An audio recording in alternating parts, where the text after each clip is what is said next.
Tuwing nagigising ako ng maagang maaga, nagugulat na lang ako kasi umiiyak ako. Hindi ko naman matandaan yung panaginip ko nung gabi. Pero, nandun yung pakiramdam na parang may bagay na nawala sa akin at nananatili yun kahit matagal na akong gising.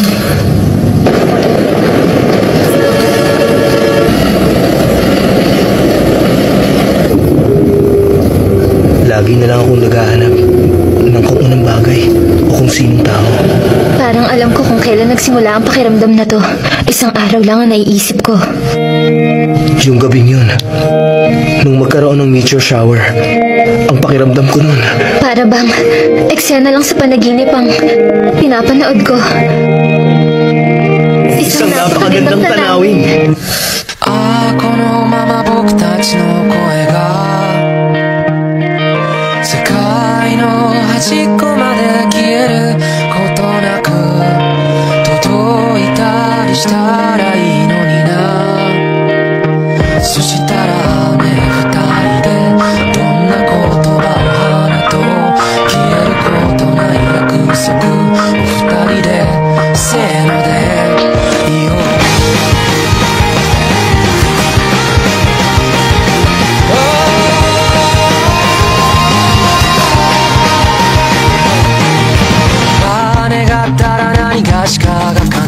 その言葉の目をもう見れなくなったのは一体いつからだろうか、何故だろうか。ああ、雨の止むまさにその切れ間と虹の出発点終点とこの命果てる場所に何かがあるっていつも言い張っていた。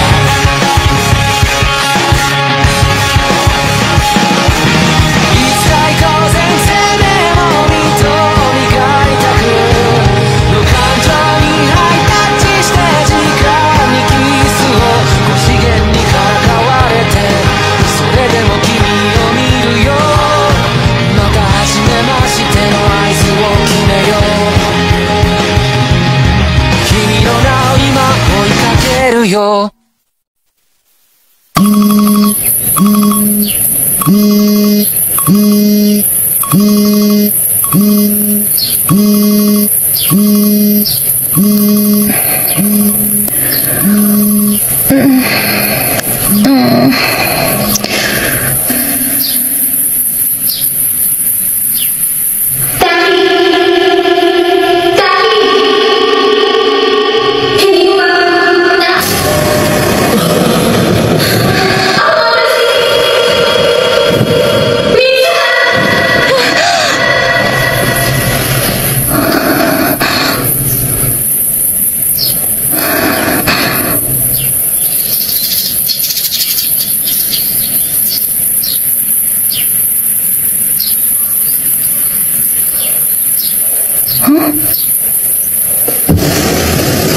Uy, ate, ano bang ginagawa mo?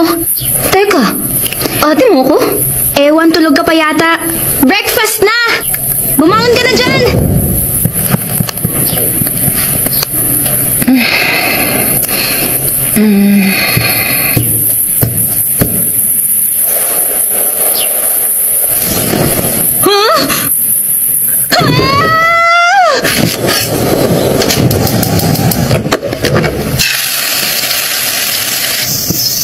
Eto po, gusto niyo po yung mga tira kagabi, Lola? Sa'yo na lang yan, Iha. Good morning. Good morning, tinanghali ka! Na naman! Akong maghahanda ng breakfast bukas, promise.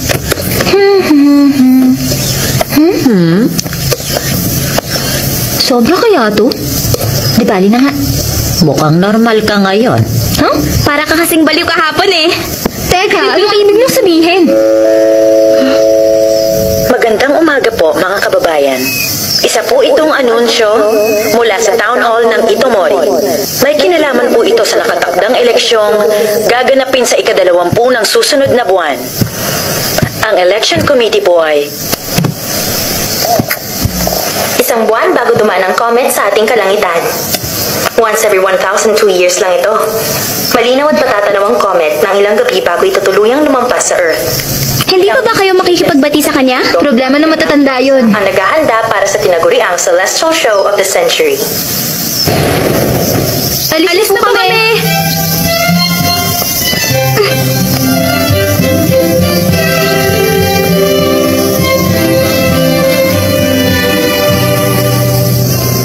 Bye ate! Ingat pa po ng school!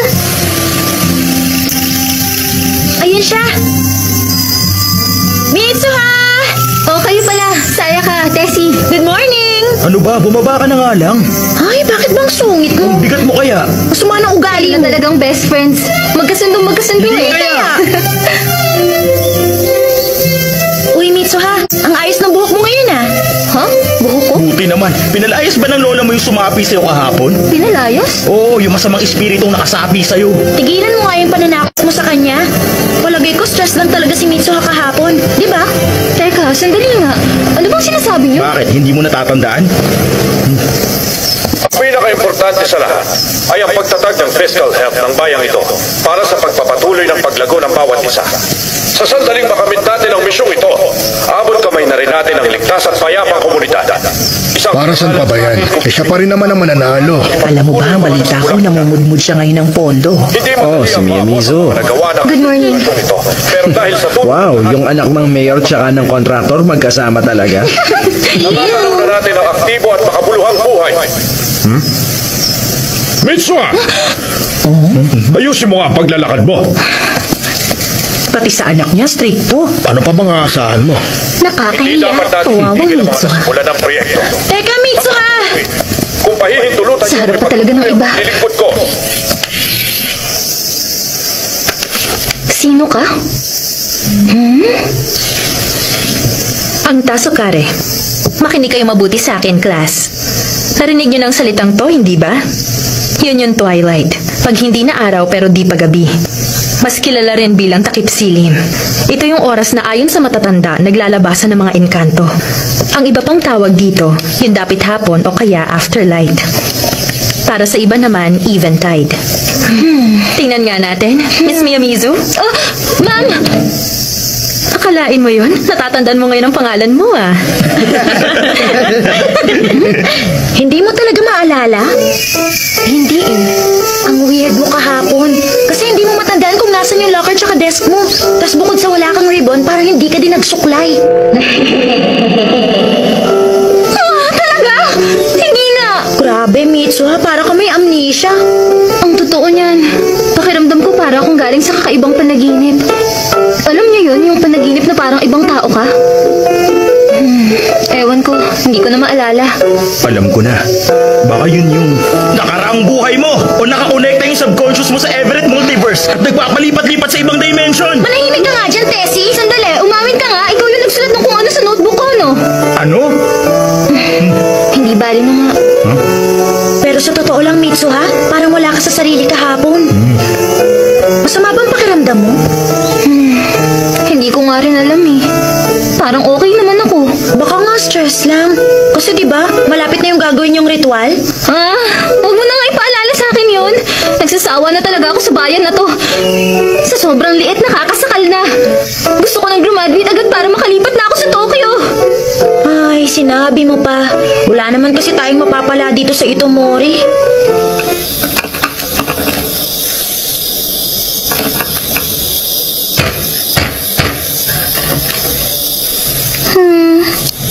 Pwedeng yan na lang ang gawin ko, Lola. Masyado ka pang bata para dito, Yotsuha. Pakinggan mong tinig ng sinulid. Habang patuloy ang pag-ikid mo sa sinulid na yan, dadaloy ang emosyon sa pagitan mo at ang sinulid na maingat mong nirorolyo.